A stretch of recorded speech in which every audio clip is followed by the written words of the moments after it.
Anyone who's below Immortal, this is a really good example of what you need to be doing to be higher rank, okay? When you're dealing with the jump from Immortal to Radiant, it's all about... Hello, my name is Worthy, a professional Valorant coach. If you're looking to climb the ranks and improve your overall gameplay, you definitely want to leave a like and a sub and enjoy the video.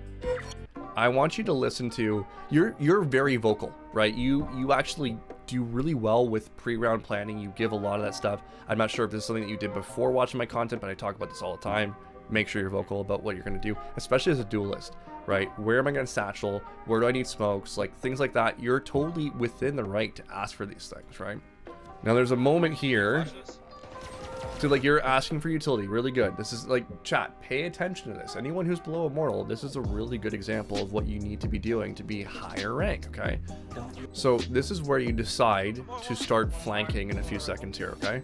So you see where they both are and you're like, okay, I'm gonna back off here.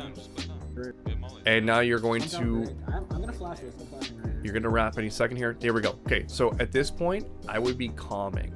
Okay, so like I'm starting my flank. I'm starting my flank, guys. You distract. I'm coming behind, right? Especially when you get really close. So I'm right behind them. I'm behind them. Can you flash for me? Can you stun? Can you throw something towards me? Like throw some shots. Get them to look, because once again, cat protocol. If someone sees shots being fired, flashes, all this stuff, what are they gonna do? They're gonna look right at that person. This gives you free space to move in. And the other piece too is that, you know, it's the words that you use to be able to alert them, right? Saying certain things in these moments, for example, care minimap, right? Will alert everyone to the fact that you're in this position and you need something done. And at this rank, they should be aware of what they need to do at this point. But you make a really good point. You're trusting your teammates a lot, and in a ranked environment, we have so many random elements. If you were on a team right now, they would know how you're playing and already have it mapped in their head how to play around you, right? So they're already setting you up. So I think you just taking that extra step to just communicate what it is that you're doing, because definitely be more clear. Yeah. So this one right here, so the first thing you say here is your hands are cold, and then you ask a question. My hands are cold, my hands are cold. Make it uncold. I'm trying. It just doesn't work. I don't know. How do you warm up your hands? Okay, so my question is, what did you eat that day? I have no idea. Probably nothing good. Probably nothing good. Probably nothing nutritious, right? I find whenever I don't eat protein or some sort of meat, because meat takes a lot of energy for your body to like go through and digest. Like you can literally feel it digesting sometimes when you feel the difference between a carbohydrate and a protein. And that will literally, anytime I don't have meat, my hands are freezing, right? You can notice a difference in temperature shift based on how you're eating throughout the day.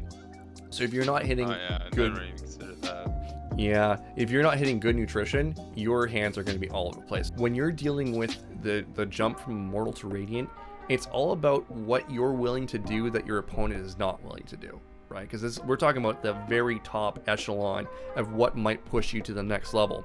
Other things that could be holding you back is, do you exercise regularly? Actually, recently I've kind of started. Good. Doing that for the past like 2 months. Good. So there is numerous articles talking about how reaction time improves the fitter you are, right? And if you're looking to do, you know, professional gaming at some point, or, you know, be paid to do this, you need to maintain this for the longest period of time as possibly can, because that's going to extend your career, right? You could be in your 40s and 50s if you're fit, still competing at a high level against these kids, right? You'll still be able to do it with your brain and whatever, right? But you need to stay fit. You need to make sure that your nutrition's on point. If you want to have a couple seminars, they're hours long, unfortunately, but it's really good information where my girlfriend comes in and breaks down exactly what kind of nutrients you want to be taking to be able to maximize your brain function as well for the game. So there's actual ways of training yourself, eating, and all that good stuff to set yourself up right. The other thing I would look at is, if you're dealing with cold, how was your sleep that night? Take a little journal entry. Did you sleep really well? Like I usually have like a little log near my bed and say, okay, that was a 10 out of 10 sleep, or that was an 8 out of 10 for this reason. I'm feeling like this in the morning, right? Now you go into your ranked games, you're like, well, I'm not feeling 100% because of this reason, Let's see how I perform here, right? And then you can have all this down. It's funny because Coach Wendler in the GCA Discord, he does all this stuff. right? He actually marks all these things down. He has a spreadsheet. He showed us yesterday in Discord, which is really cool. He has all the numbers of how he feels, how he performs, what his mental is like, all that good stuff. So these little things here, like I said, what you're willing to do that your opponent is not willing to do is what's going to push you over that next little limit.